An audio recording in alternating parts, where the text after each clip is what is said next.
Então, shalom, irmãos, boa noite. Vamos iniciar mais um estudo do discipulado, hoje subordinado ao tema Preparando para a Festa de Tabernáculos, ou como ela é conhecida em hebraico, Sukkot, né?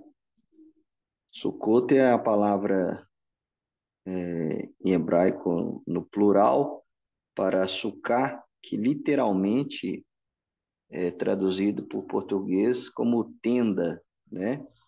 Então, nós poderíamos chamar essa festa de Festa das Tendas, ou normalmente, como ela é conhecida, como a Festa dos Tabernáculos.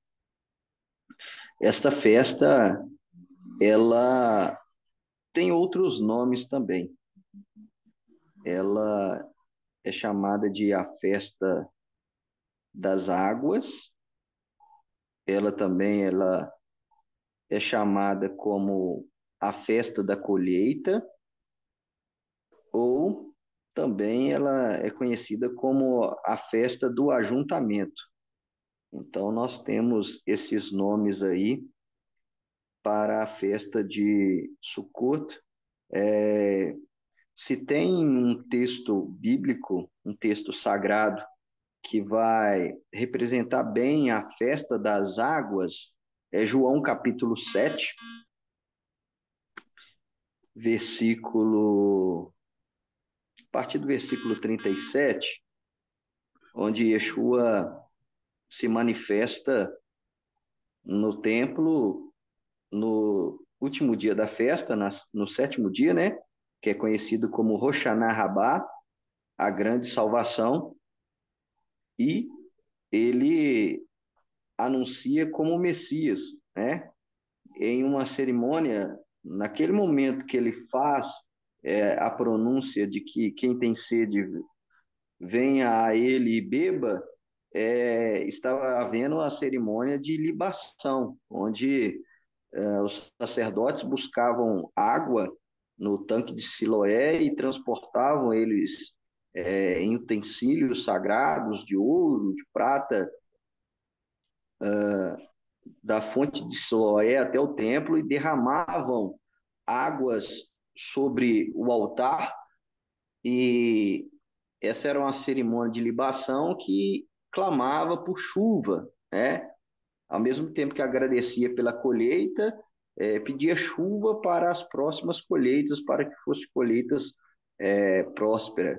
Eu queria mencionar algo interessante, que para você ver como que os marranos, né, os anusim, como que isso está impregnado na alma e no espírito deles. Aqui em Minas Gerais, eu não sei se em algum outro estado tem esse hábito, esse costume, em tempos de seca, eles derramam água sobre cruzeiros, né? Algumas cidades do interior que tem aqueles cruzeiros, aquela cruz bem grande. Olha que interessante, eles derramam água sobre o cruzeiro para chamar chuva. Eu acho isso sensacional porque mostra que há uma alma judaica ah, que não foi destruída pela assimilação. Mas vamos prosseguir com o nosso estudo. Eu queria ler Levítico 23,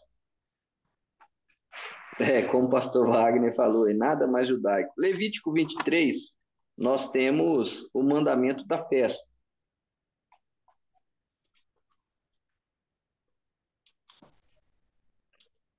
Aí vamos para Levítico 23, onde nós temos o mandamento da festa. Levítico 23, a partir do versículo 39. Levítico 23, 39 diz assim: mas no 15º dia do sétimo mês, quando tiver escolhido, tá vendo? Os produtos da terra, por isso que ela é chamada de festa da colheita, celebrareis a festa de Yahweh ou de Adonai durante 7 dias. Interessante nós pontuarmos aqui. A festa de tabernáculos ou festa das tendas, festa de Sukkot, ela é chamada de a festa. É a única festa que é chamada de a festa nas Sagradas Escrituras. Então, é uma festa muito importante, tamanha importância do artigo A para denominá-la, né? Ela não é uma festa qualquer, ela é a festa. Ela é conhecida também como festa do ajuntamento, porque esta festa ela é um apelo às nações. É uma festa que engloba as nações. É muito interessante isso. Na época do templo, do Beit HaMikdash, eram oferecidos 70 sacrifícios durante a festa de Sukkot. E nós sabemos que 70 é o número profético para o número de nações do mundo. Então, é como se Israel celebra Sukkot, tabernáculos, tendas, mas ela está ofertando, Israel está ofertando sacrifícios a Deus, até mesmo pelas nações. Então, é uma festa de apelo às nações. Não é exclusiva a Israel, pelo contrário, ela é inclusiva, ela incorpora as nações. Haja vista, por isso que nós temos a profecia lá de Zacarias 14, de que as nações que não subirem no milênio, no reinado messiânico, as nações que não subirem a Jerusalém para celebrar a festa de Sukkot, elas sofrerão penalidades, né? E uma delas é que é a punição de não vir chuva. Então, essa festa ela está atrelada às águas, à chuva, à prosperidade. E água na Bíblia, né?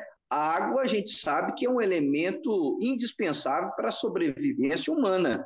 Nós não conseguimos viver sem água.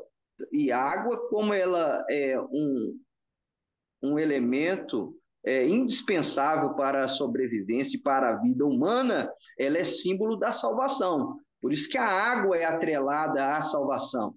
É por isso que Yeshua, no último dia da festa, em Rosh Hashanah, ele diz, olha, aquele que tem sede, vem a mim, beba da água da vida. E essa água vai gerar nessa pessoa uma fonte a jorrar para a vida eterna, que é símbolo também da atuação do Espírito Santo na nossa vida. Então, nós temos aqui no primeiro versículo que no dia 15 do mês de Tishrei, no 15º dia do 7º mês, quando tiver recolhido os produtos da terra, deve-se celebrar esta festa das tendas durante 7 dias. Então, essa festa ela tem duração de 7 dias. Olha que interessante. Mas aí o versículo vai continuar assim, o versículo 39. O primeiro e o 8º dias serão dias de repouso. Mas acabou de falar que eram 7 dias. Então, o primeiro dia e o 8º dia é dia de repouso. Esse 8º dia, aí nós recorremos à tradição do povo de Deus, né, da lei oral, ele é chamado de Shemini, 8º, né? Shemini Atzeret, né? O 8º dia da reunião. E nesse 8º dia, nós temos, segundo a tradição do povo de Deus, a celebração chamada de Simchat Torá, a alegria da Torá, traduzindo a alegria da Torá, a alegria da instrução de Deus. E em Simchat Torá, que é também Shemini Atzeret, nós concluímos o ciclo de estudo anual da Torá e iniciamos um novo ciclo de estudo anual da Torá. Então, é uma festa de muita alegria, de dança com a Torá, que é a instrução de Deus, que é a revelação de Deus. E o oitavo dia é um número totalmente profético, né? O número 8 simboliza a salvação. O número 8 é o número do Messias. O número 8 fala do sobrenatural. O número 8 fala do transcendental.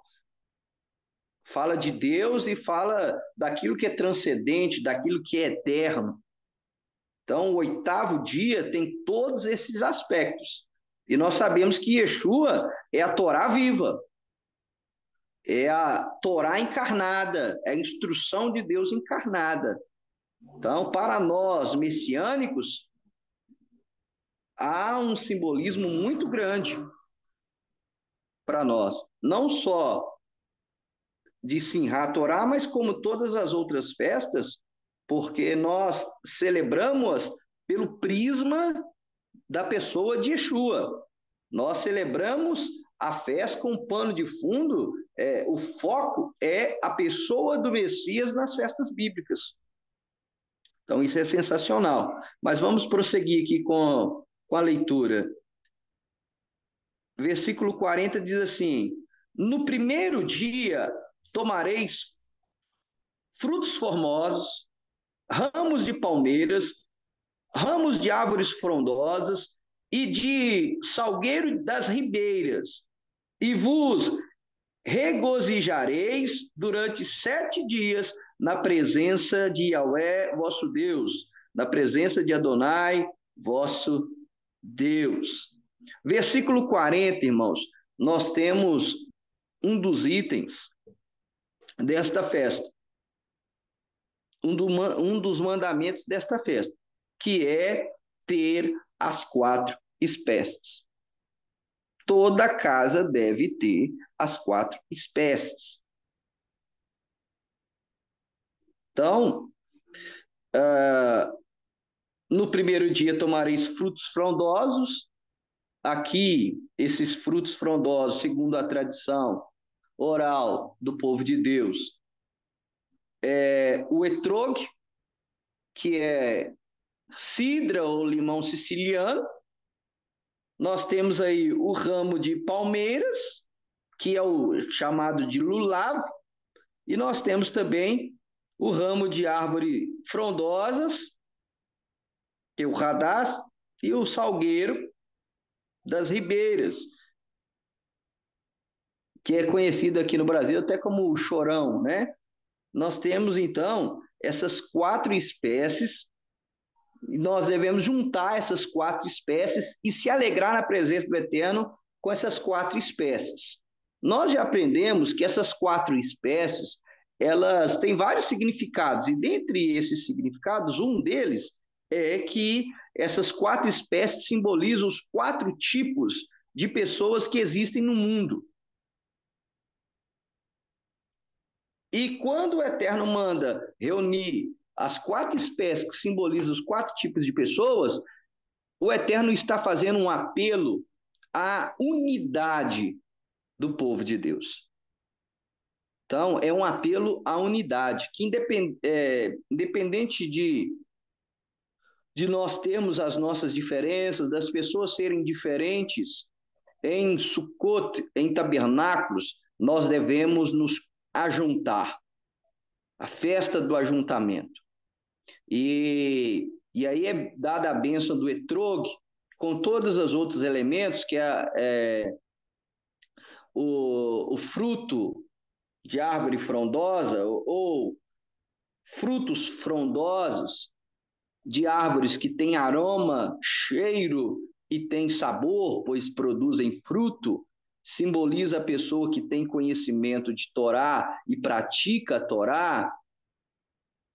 Ela é dada juntamente com os outros 3 elementos que simbolizam outros tipos de pessoas, né? Aquele que tem conhecimento, mas não pratica, aquele que não tem conhecimento, mas tem prática, e aquele que não tem nem conhecimento e nem prática.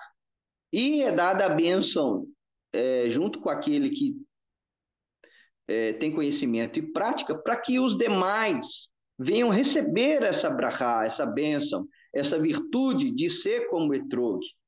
Então, há esse simbolismo, né?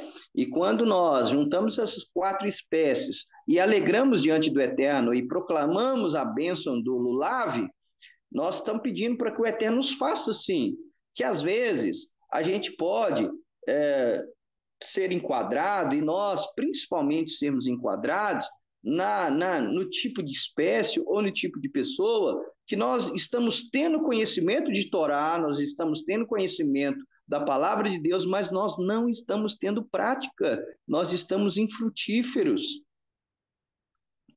Então, há uma reflexão para todos nós nesta festa e quando nós pegamos essas 4 espécies e nos alegramos diante do Senhor.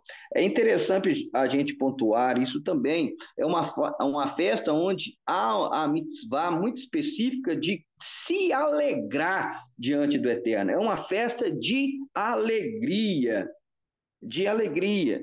Então, é uma festa que quando você for celebrar em casa, você tem que celebrar com alegria. E quando você for celebrar em congregação, em comunidade, se alegrar também. E versículo 41, para a gente prosseguir, diz assim: celebrareis assim uma festa para Yahweh, para Adonai, 7 dias por ano. É lei perpétua para vossos descendentes. No 7º mês fareis esta festa. Versículo 42, aqui nós temos o outro mandamento da festa, é muito importante. Habitareis durante 7 dias em cabanas, em tendas.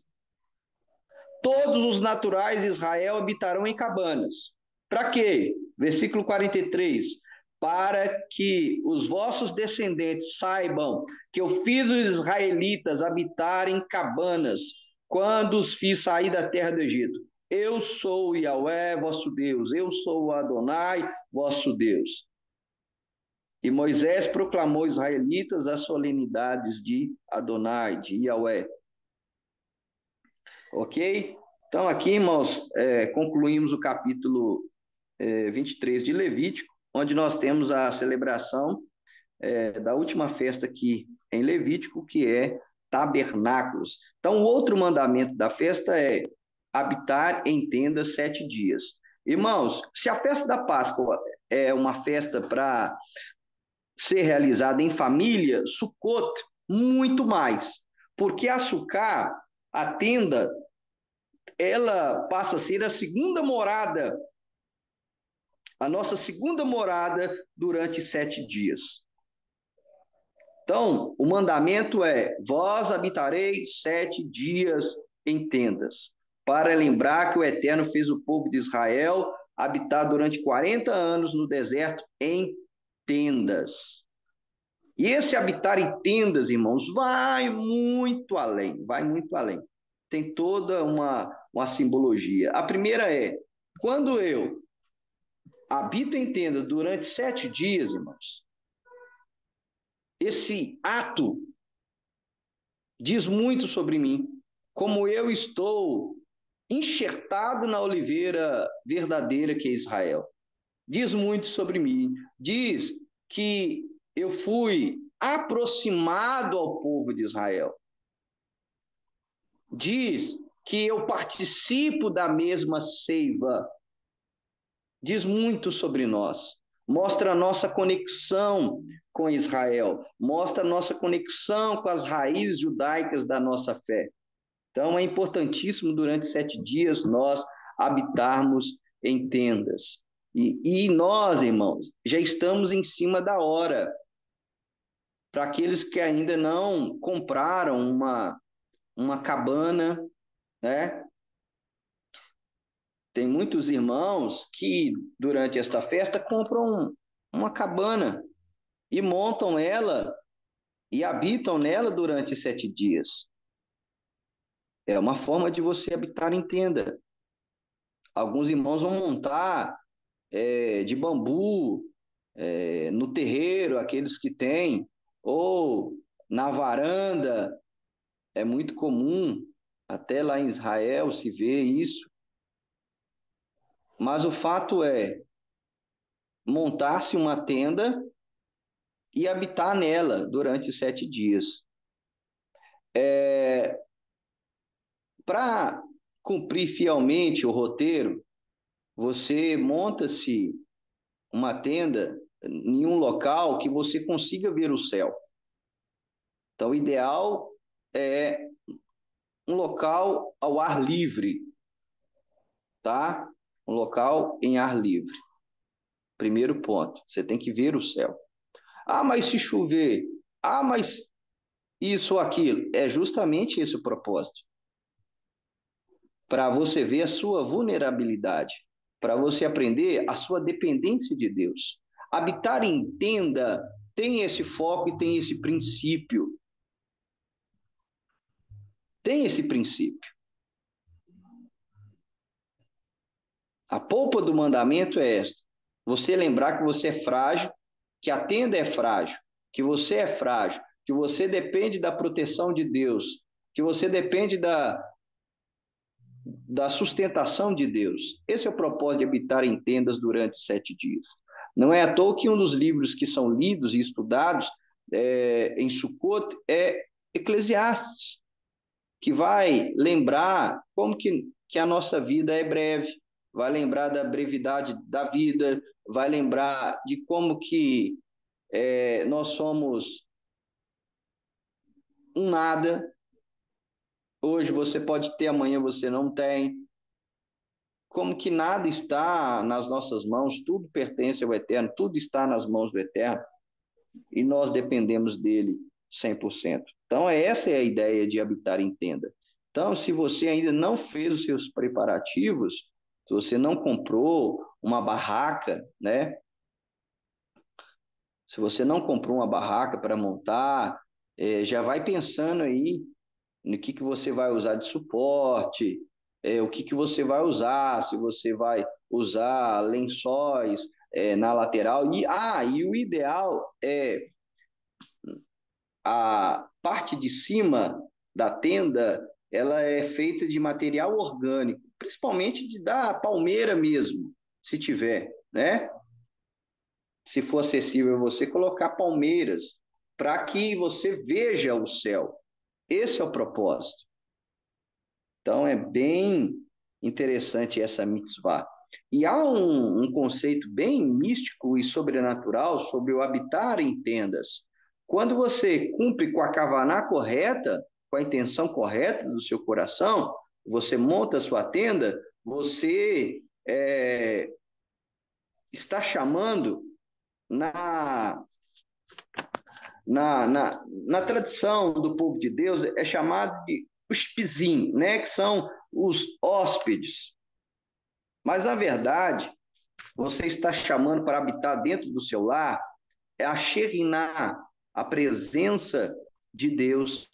A presença de Deus habitou muito tempo em uma tenda, no Mishkan, no tabernáculo. A presença do Eterno habitou por muito tempo no templo, no Beit Hamikdash. Mas a intenção do Eterno foi sempre Betohem, habitar dentro do ser humano. Quando eu monto a minha tenda, eu estou atraindo para dentro do meu lar Shekhinah, a presença de Deus. E há muitos lares que faltam a presença de Deus. Porque um lar onde não tem a presença de Deus, o que vai ter lá no lugar? Presença do maligno, maligno oprimindo, né? Filhos tendo pesadelos, filhos sendo oprimidos, gemendo, chorando, né?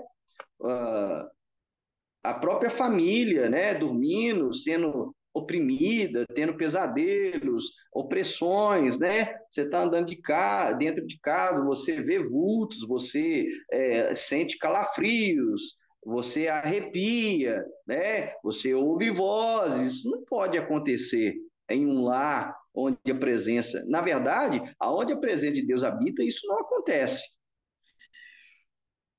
Então, nós temos que atrair a presença de Hashem para dentro dos nossos lares. E quando eu monto a sucá dentro da minha casa, eu atraio a Shekhinah, eu atraio a presença divina para dentro do meu lar. E nós sabemos que muitos seguidores de Yeshua estão atraindo são presenças malignas, principalmente através de uma porta que se abre, que se chama televisão, outras pequenas portas, ou vamos chamar aí de janelas, né? Se começarmos a falar do mundo espiritual, então tem muita gente que está abrindo brecha dentro do lar. Quando a gente coloca determinados é, quando a gente coloca determinados programas dentro da nossa casa, nós estamos atraindo outras presenças. Através do nosso celular, aquilo que nós assistimos, nós estamos colocando outras coisas dentro da nossa casa e literalmente do nosso lado, de onde nós moramos, mas também dentro do nosso outro lar chamado corpo, né? A morada da nossa alma, a morada do nosso espírito. A tenda, ela tem esse simbolismo também. A tenda fala do nosso corpo. A Bíblia vai falar disso. Então, irmãos, nós temos aqui dois elementos para nós celebrarmos dentro da nossa casa a festa de tabernáculos. Primeiro, as 4 espécies. Providenciem as 4 espécies. Segundo, providenciem a tenda onde vocês vão habitar. Se vai ser uma barraca, se vai ser uma tenda que você mesmo vai fazer, fabricar, montar, já comece a providenciar. Não deixe para a última hora. Hoje já é terça-feira de discipulado, e a nossa festa, ela inicia na sexta-feira, ao pôr do sol. Então, no dia 29, já é o início da festa. E esse ano nós vamos fazer a celebração em forma coletiva no 7º dia da festa, em Rosh Hashanah, na grande salvação, no último dia. Até mesmo foi o dia que Yeshua se manifesta. Ele estava presente nos dias de Sukkot, conforme João capítulo 7, mas ele se manifesta mesmo no 7º dia da festa. Então vai ser, eu creio que o Eterno mais uma vez vai manifestar o seu poder e a sua presença nas nossas vidas nesse 7º dia de festa. 7 que também fala de plenitude, de completude. 7 que fala do Espírito de Deus também. 7 Espíritos de Deus. Então, 7 também é o número do Eterno. E aí nós vamos celebrar juntos no 7º dia.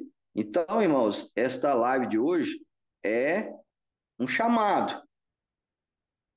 Um chamado para nós já começarmos já a providenciar as 4 espécies, providenciar a montagem da tenda, e assim que os irmãos montarem, compartilhe conosco lá no grupo.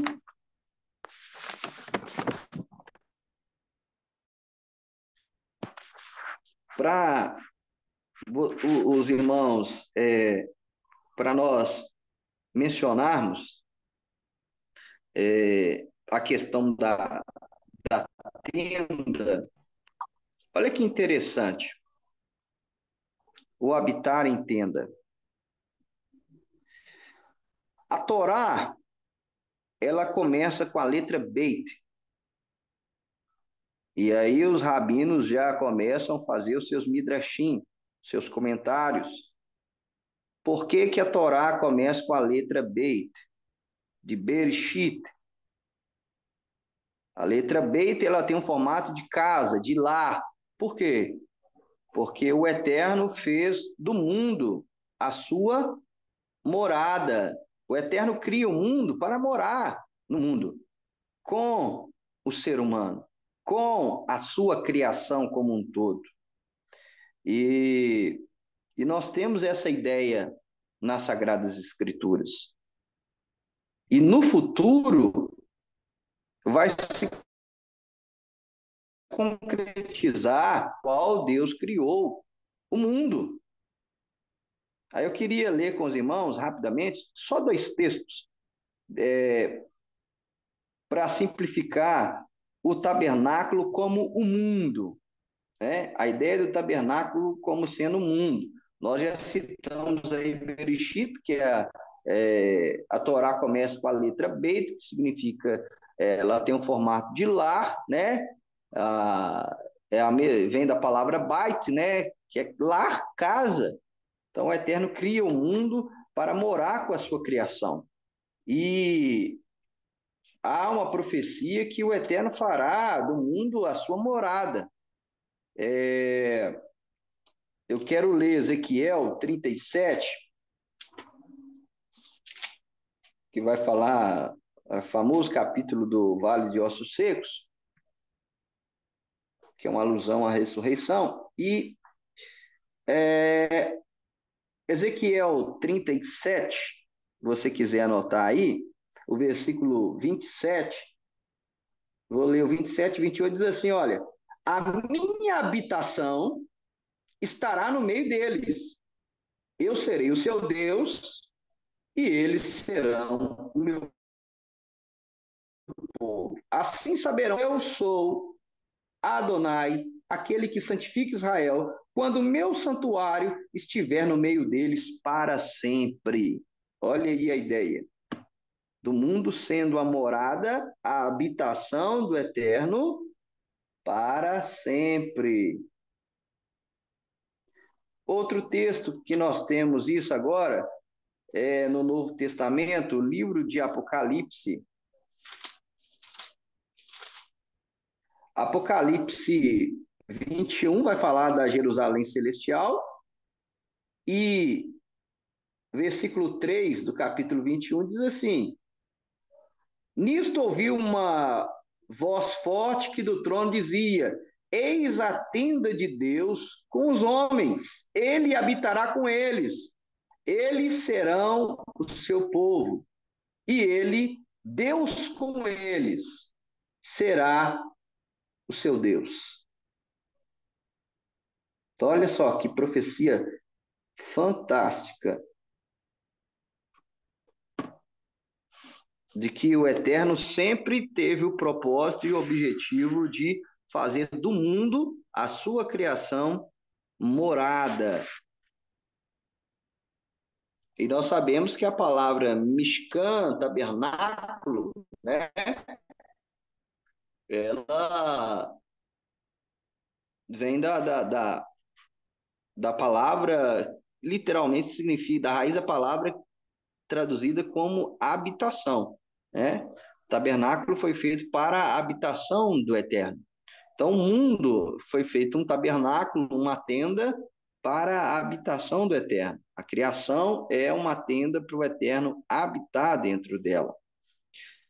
Ah, o mundo é uma tenda, nós temos literalmente, nós tivemos também o tabernáculo, que traz essa ideia de que a presença do Eterno habita em tenda, Êxodo 25, 8 e 9 vai falar disso.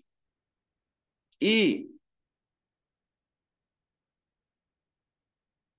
depois nós temos o corpo, o nosso corpo como tenda, o nosso corpo como tabernáculo. Aí eu queria ler com os irmãos, porque Paulo vai usar essa linguagem e o apóstolo Pedro vai usar essa linguagem para os seus leitores.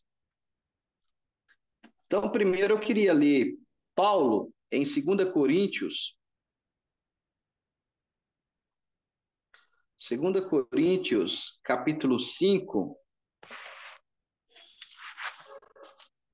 Paulo vai usar essa linguagem.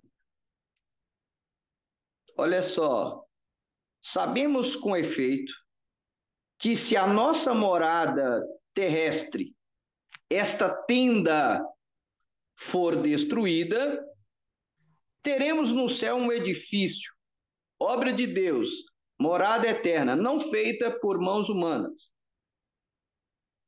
Tanto assim que gememos pelo desejo ardente de revestir por cima da nossa morada terrestre a nossa habitação celeste.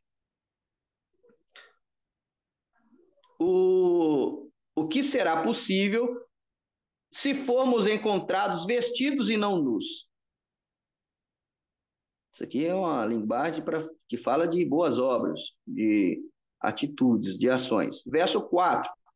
Pois nós que estamos nessa tenda, gememos, acabrunhados, porque não queremos ser despojados da nossa veste, mas revestir a outra por cima desta, a fim de que o que é mortal seja absorvido pela vida. E quem nos dispôs a isto foi Deus, que nos deu o penhor do Espírito. Então, aqui nós temos Paulo usando a linguagem de que o nosso corpo é uma tenda. E de fato é. O nosso corpo é uma tenda.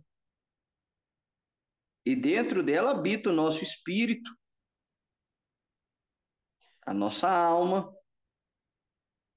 Dentro dessa tenda, dentro de nós, dentro do nosso corpo, habita a Ruach HaKodesh, o Espírito Santo, o Espírito de santidade. O Espírito de Deus habita dentro de nós. Então, o nosso corpo é um tabernáculo, é uma tenda. Então, Paulo vai usar essa linguagem, falando, olha, que ele não deseja se despir, ou seja, não deseja morrer, mas deseja ser revestido daquilo que é celestial, ou seja, receber a glorificação, o corpo glorificado.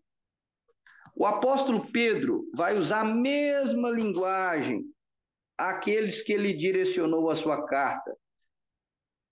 Na sua segunda carta, 2 Pedro, olha só, 2 Pedro, capítulo 1, versículo 13. 2 Pedro 1,13 diz assim: entendo que é justo despertar-vos com minhas admoestações, enquanto estou nesta tenda terrena, olha só, sabendo que em breve hei de despojar-me dela,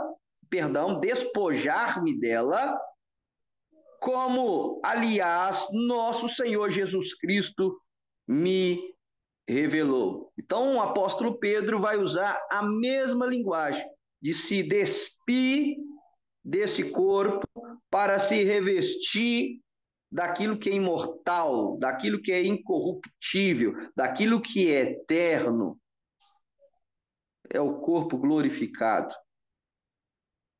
Corpo semelhante ao de Adão antes queda. Então é sensacional. Então, irmãos, quando nós habitamos em tendas, nós lembramos que o nosso corpo é uma tenda para a habitação do Espírito de Deus. O nosso lar deve ser habitação para a presença de Deus. Então, 2 pontos importantes eu quero mencionar aqui. O nosso corpo deve ser morada da presença do Eterno. E o nosso lar deve ser morada do corpo, morada do Espírito. do Eterno.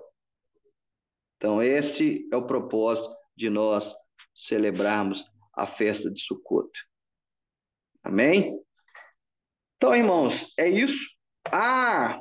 Não posso deixar de mencionar, né? Até mesmo quando nós falamos que o mundo, a criação, Deus criou o mundo com o propósito de que a presença dele habite, dele, que ele venha habitar conosco. Nós temos e nós vimos que isso é possível e que isso vai acontecer em um futuro breve, é o que? Yeshua tabernaculando conosco. Yeshua habitando conosco. João, capítulo 1, versículo 14. É o Evangelho de João, no capítulo 1. João, capítulo 1. João, capítulo 1.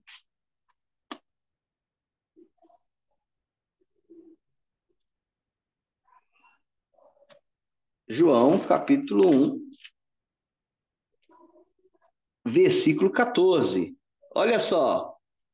E o Verbo se fez carne e habitou e tabernaculou entre nós.